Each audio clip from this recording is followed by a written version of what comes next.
Okay, so let's unpack something today that feels a little backwards at first glance. Backwards how? Well, usually when we look at history or mythology or even modern celebrity culture for that matter, we are just totally obsessed with winners. Right, yeah. We want the undefeated champion. We want the guy who never lost a single battle, the greatest of all time. It's human nature, really. I mean, we gravitate towards success. We want to be associated with victory. Exactly. But today, we're doing a deep dive into a figure whose defining title is the complete opposite of all that. He is known as Harya Ro Saharo, Which translates roughly to the support of the defeated, or quite literally, the support of the loser. the support of the defeated. We are talking about Khatu Shyam Ji. Yes. Now, if you look at the tourism data for Rajasthan, specifically the Sakar district, you see millions of people making their way to this small town of Khatu. There's a massive pilgrimage site. It is. And they call him the god of the Kali Yuga, which is the age we live in right now. Uh-huh. But here is the hook that really grabbed me when I was going through our materials for today. What's that? So we pulled from a huge stack of research journals like the IJFMR, RJ Wave, tourism guides, religious transcripts to figure out this story. And this deity starts his story right in the middle of the Mahabharata. The biggest war in Indian mythology. Right. But he never actually fought in it. And that is the central paradox we really need to explore today, because all these sources we have, they all paint a picture of a warrior who had the power to end the world, essentially, but who became a god by giving up. It's the ultimate what-if story, and our mission today is to figure out how that transformation happened. Exactly. So to start this deep dive, we aren't starting in a temple with bells ringing. We need to go back about 5,000 years to a battlefield and introduce a young man named Barbarika. Now, usually when we talk about the Mahabharata, we talk about the big names, right? Arjuna, Karna, Bhima. So where exactly does Barbarika fit into this picture? Well, in this epic, lineage is absolutely everything. It defines your capabilities, your destiny, everything. Barbarika is the son of Gatotkacha. The giant. The one who wreaked absolute havoc in the night battles during the war. The very same. Which makes Barbarika the grandson of Bhima, who is the strongest of all the Pandava brothers. Okay, so genetically speaking, this kid is an absolute powerhouse. Oh, completely. He has the brute strength of the Pandavas on one side, but through his father's side, he also has this mystical, almost volatile nature of the Rakshasas. But the research journals mentioned he didn't just rely on good genes. I mean, he was a dedicated student. Right. He learned the art of warfare from his mother. She's Princess Marvi, though some texts referred to her as Ahilawadi or Kamakantakata. Okay. And this is interesting because she taught him early on that sheer strength just wasn't enough. He needed divine backing to truly be unstoppable. So he takes action on that. He does. He performs severe penance to Lord Shiva and the goddess Adishakti. And this is where the story shifts from a standard, strong guy with a sword narrative into something that feels almost like high concept sci-fi or fantasy. Because he receives a weapon. Yes. But it's not a nuclear bomb, and it's not a massive magical club. It's just 3 arrows. The Team Ban? Right, the Team Bane.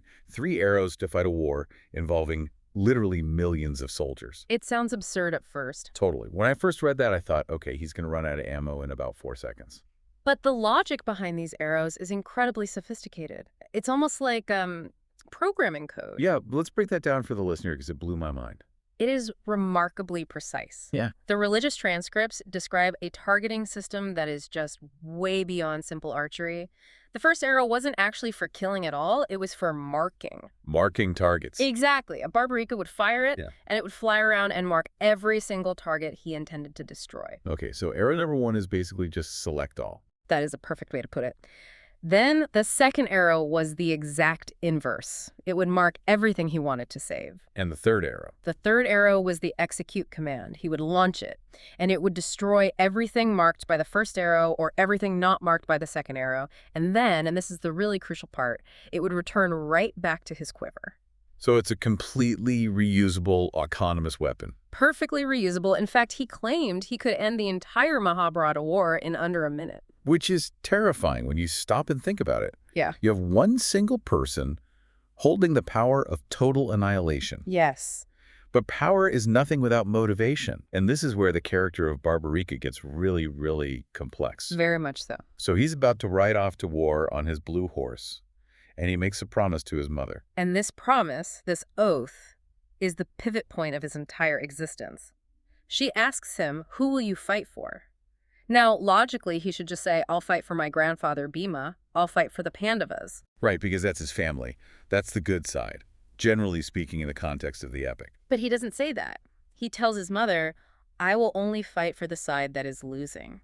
The weak side. Correct. And on the surface, that sounds really noble. It sounds like classic chivalry, right? Like, I'll protect the underdog. Yeah, it sounds great on paper. But if you actually play that logic out on a battlefield, especially with the weapon he possesses, it creates an absolute disaster. Okay, so let's walk the listener through that disaster scenario. Barbarika rides toward Kurukshetra. He's got his 3 arrows. He's got this oath to his mom. But he never actually makes it to the battle line. No, he doesn't. Because he gets intercepted by the one person who realizes the math just doesn't work. Lord Krishna. Krishna acts as the grand strategist of the entire epic here. He realizes that Barbarika is a glitch in the system. A bug in the code. Exactly. If he enters the war, the outcome is ruined. So Krishna disguises himself as an ordinary Brahmin to test the boy. And I love this scene from the text because it's this great clash of generations. You have the wise disguised god and this confident, maybe even slightly arrogant teenager. Oh, definitely a bit arrogant. Krishna mocks him. Right. He basically says, you're going to fight the greatest war in history with 3 little sticks. It was a direct test of his ego. Yeah. So they're standing under this big peepal tree, and Krishna challenges him. He says, if you are really such a great warrior, pierce every single leaf on this tree with just 1 arrow. And Krishna, being the trickster he is, pulls a fast one. He does. While Barbarika is meditating, closing his eyes to focus his aim, Krishna secretly plucks 1 single leaf from the tree and hides it under his foot. Just to see what happens. Right. He thinks, okay, I've got 1 leaf safe. The arrow can't possibly get them all now. But the arrow's a lot smarter than the disguise. Much smarter. So Barbarika releases the arrow. In a split second, it zips around and pierces every single leaf on the tree. But instead of returning to the quiver like it normally would, it flies down. Yes, it flies down to the ground and starts hovering right around Krishna's foot. That image is so specific in the texts, the arrow just buzzing around the Brahmin's foot like an angry hornet. It's a moment of terrifying clarity for both of them. Barbarika, still being very polite to this Brahmin, says, Sir, please move your foot. The arrow is telling me there is a target under there. If you don't move, it will pierce your foot to get to the leaf. That is the moment Krishna basically drops the act, at least intellectually. He realizes this kid is definitely not bluffing. Not at all. But this is where we really need to explain the ping-pong effect that you mentioned in your research notes. Yeah. Why did Krishna decide in that moment that Barbarika absolutely had to be stopped? Why couldn't he just let him fight for the losers? Well, let's run the simulation. Barbarika swore to fight for the losing side. Now, at the start of the war, the Pandavas actually had the smaller army. They were statistically the losers. Okay, so Barbarika joins the Pandavas. Right. And he fires his arrows. Because they are infallible, he wipes out a huge chunk of the Kaurava army instantly. So now the Kauravas are losing. Exactly. And because of his oath to his mother, he cannot stay on the winning side. He has to switch sides immediately. So now he joins the Kauravas and turns his arrows on his own family, the Pandavas. And he decimates them. So now the Pandavas are losing again. So he switches back. It becomes an infinite loop, a deadly ping-pong match where he bounces back and forth, whittling both sides down over and over again until every single soldier on that field is dead. And the only person left standing at the end of the day is Barbarika. Correct. His participation guarantees total mutual destruction. There's no victory for Dharma, the cosmic order. There's no lesson learned, just complete silence. It's a strategic dead end. So we have a warrior who is quite literally too powerful to be allowed to play the game. Krishna knows this, so still in disguise, he asks for a charitable donation. And this is where the definition of a true kshatriya, a warrior, comes into play. Barbarika says, I'm a warrior, I will give you whatever you ask for. Krishna calls his bluff and asks for his head. Give me your head, just like that. Barbarika isn't a fool. He realizes a simple Brahmin wouldn't ask for a human head, nor would a normal person understand the implications of the arrow hovering over the foot. So he asks the Brahmin to reveal his true form.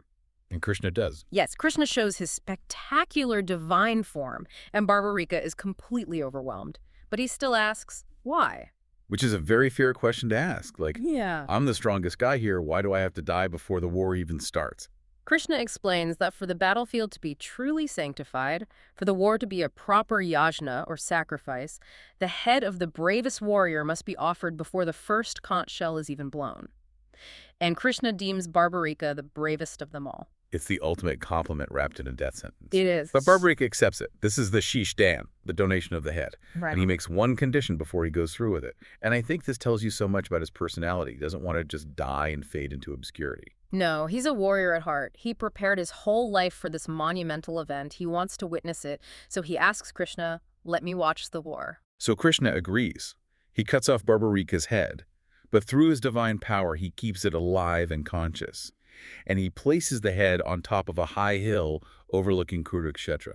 So Barbarika becomes the ultimate spectator, and the concept of the witness is very deep in Indian philosophy. He watches the entire 18-day carnage from the best seat in the house. And this leads to a moment at the very end of the war that I think is incredibly important for you, the listener, to understand. Oh, absolutely. The Pandavas win. And naturally, being human, they immediately start arguing about who gets the credit. Bhima says, "I killed the most enemies with my mace." Arjuna says, "No, it was my archery that turned the tide." They are completely puffed up with ego. So Krishna interrupts them and says, "Let's ask the neutral observer. Let's go ask Barbarika." So they climb the hill to this living head and ask, who is the true hero of the war? And Barbarika's answer just completely deflates them. He says, "I saw no Bhima, I saw no Arjuna, I saw only two things out there. I saw the Sudarshan Chakra of Lord Krishna destroying the enemies, and I saw Draupadi taking the form of Mahakali, drinking the blood of the sinners." He's basically saying, you guys were just puppets. The divine was doing all the heavy lifting. Exactly, because he had sacrificed his ego, literally gave up his head. He could see the metaphysical reality of the war that everyone else missed. He saw the pure truth. And that honesty, that total surrender, is what triggers the final transformation. Krishna is so pleased with this that he grants Barbarika a boon. And this is where the name Khatu Shyam actually comes from, right? Yes, it is. Krishna tells him, in the Kali Yuga, the present age, you will be worshipped by my own name, Shyam. Wow. That is a massive honor. He isn't worshipped as Barbarika anymore. He is worshipped as an extension of Krishna himself. Krishna promised that whoever pronounces this name with a true, devoted heart will have their wishes granted. So that beautifully bridges the gap between the ancient myth and the modern geography. The war ends, the head is buried, and we fast forward thousands of years. We move from the bloody battlefield of Kurukshetra to the desert sands of Rajasthan. How does the head actually resurface? Well, the legend says the head was buried in Khatu Nagar, which is in the Sakar district. For centuries, it was just hidden away. Then we get this classic folklore discovery motif, A cow. right? A local cow starts going to this one specific spot in the earth, and milk just spontaneously flows from her udders directly onto the ground. Which, if you read enough of these texts, is usually the universal sign that something very holy is buried right there. Exactly. Yeah. So the locals excavated the spot and they found the head.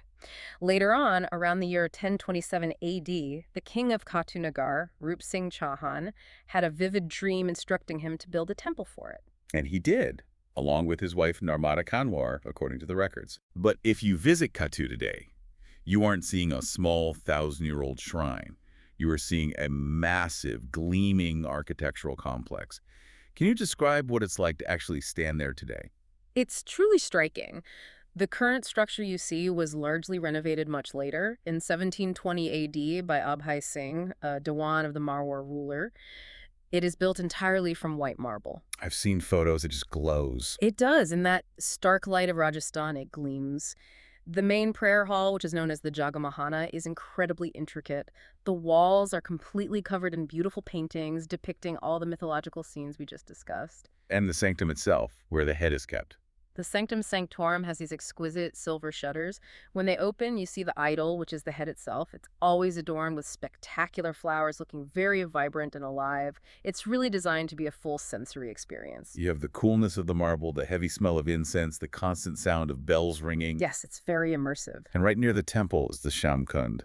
The holy pond. This is the exact spot where the head was supposedly unearthed by the locals. Devotees bathe here, and there is a very strong, long-standing belief that the water cures ailments. Like Physical ailments. Yes, specifically physical ones like rheumatism or skin conditions. It really grounds the spiritual experience in the physical body. Speaking of physical experiences, we have to talk about the Falgun Mela. Because if you are listening to this and you're the kind of person who likes to see culture in action, this is the event to see. Oh, it is the absolute center of Khatu Shyam worship. It happens in the month of Falgun, which usually falls in February or March. And our research notes specifically highlight that for 2026, the dates are February 21st to February 28th. So mark your calendars if you're planning a trip. But you should know, it's not just about showing up and standing in line to see the temple. There's a very specific, demanding pilgrimage involved. Right, the Nishan Yatra. Yes, and this is visually just spectacular. Devotees carry nishans, which are these bright, triangular saffron flags mounted on bamboo poles. They represent a gift or a symbol of surrender to the deity. And they walk. They walk barefoot, often for very long distances. Many start from a town called Ringas, which is about 17 or 18 kilometers away, or even further. Walking barefoot on asphalt or hot sand for 18 kilometers while carrying a bamboo pole? I mean, that is not a casual Sunday stroll. No, it's a serious act of penance. It's a physical demonstration of faith. When you were there, you see literally millions of these saffron flags bobbing in the crowd like a massive sea of orange. The atmosphere is electric. Everyone is chanting Jai Shree Shyam continuously. And the temple itself runs on a very strict rhythm to manage all the spiritual energy. The sources list 5 daily artists. Yes, and these 5 artists dictate the entire heartbeat of the town. So what's the first one? It starts with the Mangala Arti very early in the morning, around 4:3 or 5:40 a.m., depending on the season. Right, waking the deity up. Exactly. Then you have Shringar, which is the decoration time. Khatu Shyam is famous for these elaborate daily floral makeovers. Then comes Bobhog at noon, which is the food offering. And then the evening rituals. Sandhya at sunset. And finally Sayana at night, when the deity essentially goes to sleep. It reinforces the whole idea that he is a living king residing in the town with a daily routine just like anyone else. It's fascinating how this worship is spread, too.